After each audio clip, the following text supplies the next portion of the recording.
नमस्कार। चलिए आज भारत में ब्रिटिश राज की बिल्कुल शुरुआती कहानी को समझते हैं।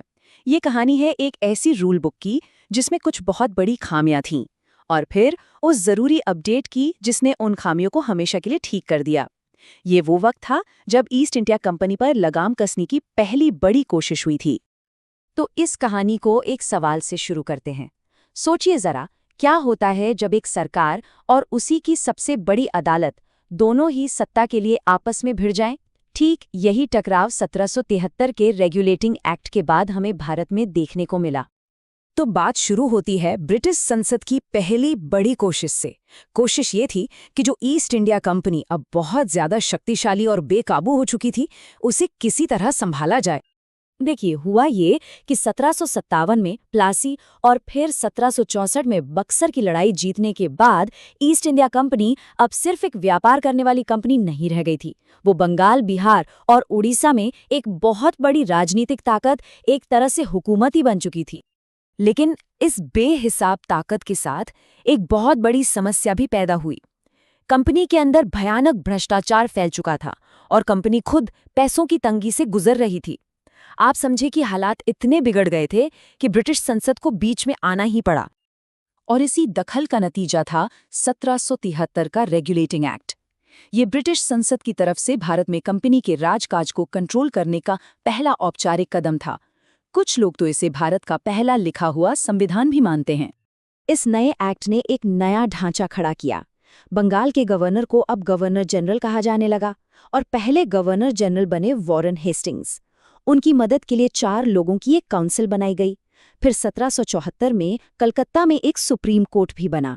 और हाँ, कंपनी के अधिकारियों की निजी व्यापार और रिश्वत तोहफे लेने पर पूरी तरह रोक लगा दी गई। कागज पर तो ये सब बहुत अच्छा लग रहा था, है ना? लेकिन यहीं से असली प्रॉब्लम शुरू हुई। इस एक्ट ने अनजाने में 2 नए पावर सेंटर बना दिए थे, एक गवर्नर जनरल और दूसरा सुप्रीम कोर्ट। और यहीं से शुरू हुआ 2 ताकतों का टकराव। अब आते हैं इस रूल बुक की सबसे बड़ी, सबसे खतरनाक खामी पर। एक्ट में ये तो बता दिया कि एक सरकार होगी और एक अदालत होगी, लेकिन ये साफ साफ नहीं बताया कि किसकी शक्ति कहाँ खत्म होती है और दूसरे की कहाँ से शुरू। बाउंड्री लाइन खींची ही नहीं गई थी। तो मामला कुछ ऐसा था। एक तरफ थी गवर्नर जनरल की काउंसिल, मतलब सरकार, जिसका काम था नियम बनाना, टैक्स वसूलना, प्रशासन चलाना, और दूसरी तरफ था सुप्रीम कोर्ट, जिसका काम था इंसाफ करना। लेकिन दोनों की हदें बिल्कुल धुंधली थी और यही टकराव की जड़ बनी। और फिर वही हुआ जिसका डर था। सुप्रीम कोर्ट ने अपने दायरे से बाहर निकलना शुरू कर दिया।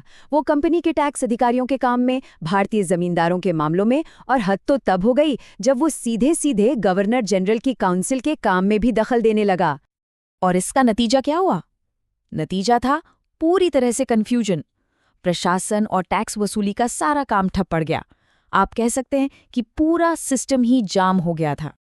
तो अब इस पूरी गड़बड़ी को ठीक करने के लिए ब्रिटिश संसद एक अपडेट या फिक्स लेकर आई। ये फिक्स था 1781 का संशोधन अधिनियम। इसे एक्ट ऑफ सेटलमेंट के नाम से भी जाना जाता है। इस नए कानून का मकसद बिल्कुल सीधा और साफ था। सुप्रीम कोर्ट और गवर्नर जनरल की काउंसिल के बीच जो अधिकारों की लड़ाई चल रही है, उसे हमेशा के लिए खत्म करना, मतलब बाउंड्री लाइन को अब साफ साफ खींचना था। तो इस एक्ट ने प्रॉब्लम को सुलझाया कैसे? एक एक करके समझते हैं। सबसे पहले इसने सुप्रीम कोर्ट की ताकत को सीमित कर दिया। कह दिया गया कि आपका अधिकार क्षेत्र सिर्फ कलकत्ता शहर के अंदर ब्रिटिश नागरिकों तक ही है। टैक्स वसूली और जमींदारी से जुड़े सारे मामले कोर्ट की पहुंच से बाहर कर दिए गए और गवर्नर जनरल, उनकी काउंसिल और बाकी अधिकारियों को उनके सरकारी कामों के लिए किसी भी कानूनी कार्रवाई से बचा लिया गया। और हाँ, इस एक्ट में एक और बहुत ही जरूरी बात कही गई। ये तय किया गया कि जो भारतीय हैं, उनके पर्सनल मामले जैसे धर्म, शादी ब्याह, विरासत, इन सब का फैसला उनके अपने रीति रिवाजों और कानूनों के हिसाब से ही किया जाएगा। तो इस पूरे किस्से से एक बात तो साफ हो जाती है कि एक देश को ठीक से चलाने के लिए प्रशासनिक स्थिरता, मतलब एक स्टेबल सिस्टम, कितना ज्यादा जरूरी होता है। ये जानना बड़ा दिलचस्प है कि 1773 के एक्ट की इस बड़ी गलती को सुधारने में कितना वक्त लग गया। 1-2 साल नहीं, पूरे 8 साल। 8 साल तक सरकार और अदालत के बीच ये कन्फ्यूजन और टकराव चलता रहा। तब जाकर एक स्थिर प्रशासन की नींव रखी जा सकी। तो अगर हम इन दोनों एक्ट्स को आमने सामने रखकर देखें तो पूरी कहानी शीशे की तरह साफ हो जाती है।